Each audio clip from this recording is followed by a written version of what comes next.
So I've recently been playing Remnant 2 and have been having a blast. Earlier I came across this monstrosity called the Bloat King, which really put me through my paces. So here I'll take you through what I did on my successful attempt, along with some tips that I've learned along the way. What's important to note about this boss is that you'll rarely be attacking its body as it moves around the ceiling. Instead, you'll want to wait until it releases a lightning orb that floats around and fires little projectiles at the player. Be sure to focus fire on this orb until the shield drops, since once its shield goes down, you'll have a short window to unload everything into the orb to deal high damage before it returns to the Bloat King's body. If you have surplus ammo, feel free to get a few extra shots on the body after the orb has disappeared as well, but you're probably better off just getting your bearings and taking stock of what's around the arena. Once the orb is retreated into the Bloat King, it'll start to fire attacks from the main body. These come in two forms, a laser burst, which is usually preceded by a ping sound effect, and a focused laser beam that follows the player.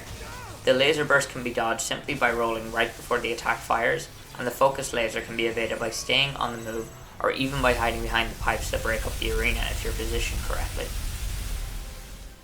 After this, the Bloat King will spit out two lightning orbs and repeat the same process as before.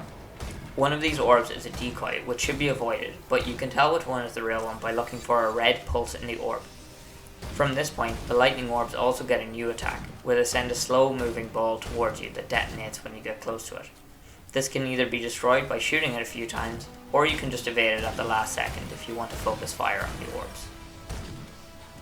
The boss does not gain any new attacks from this point, but as the fight goes on, many of the railings along the outer edge of the arena will have been destroyed, making it easy to fall into the slug-infested pit below. This should be avoided at all costs, since it's hard to navigate this section, especially when the Bloat King is raining down fire at you from above and a horde of health bar demolishing slugs are biting at your heels. Falling in here can potentially lose the fight for you, so mind your footing, but if you do fall in, just stay on the move and look for a ladder. The boss will simply repeat this process until it is dead, so take it slow, focus on avoiding its attacks, and watch your step. Do this for long enough and you'll dethrone the Bloat King. So now you know the sequence of attacks, but I'd also like to share a few other important things I've noted from my own attempts. Number 1. Upgrade your weapons. This applies to every boss, but make sure you upgrade your weapons, since each upgrade gives you serious bang for your buck. I fought this guy as my first boss, and my damage was pitiful until I upgraded my weapon once or twice more, at which point the fight became way more manageable. Number 2. Ammo management. This boss is a bullet sponge unless you're firing at the orb when its shield is down, so you will most likely run out of ammo for your long gun during the fight. Do not panic though, since there are ammo packs that drop around the arena throughout the fight. I'd recommend letting them accumulate and then going for them while the boss is firing lasers, so that you can dodge his attacks while moving to your ammo pickups and you'll be stocked for when the lightning orbs spawn again. Number 3. Learn the arena. The pipes may seem like an obstacle at first, but they can actually be used to your advantage too. First of all, one of these pipes is broken, so you can freely move between these two quadrants without risking the jump across the middle, and you can hide behind the pipes to avoid attacks, which I personally found really useful. The pit also becomes easier to navigate after you've fallen into it a few times, so it might be worth your while just running around the pit during an attempt until you have a better sense of the layout. Number 4. Audio cues. The burst laser is usually preceded by a ping sound effect, but I have noticed that this is not always the case. Definitely listen for it, but do try to remember the timing yourself on the off chance that it does not ping. Number 5.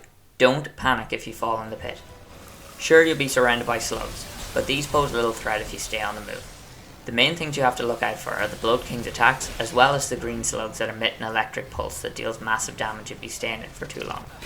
Aim to get to one of the ladders on the walls of the inner circle, but if you're being chased, the outer ring also has a wall you can climb over to create some distance between you and your slimy pursuers. That about wraps up this guide to fighting the Bloat King. Hopefully this helps a few of you out, since I know this guide was a struggle for me on my first time. Also, if you have any other tips for this boss, feel free to post them in the comments, and of course, if you enjoyed the video, like and subscribe for more.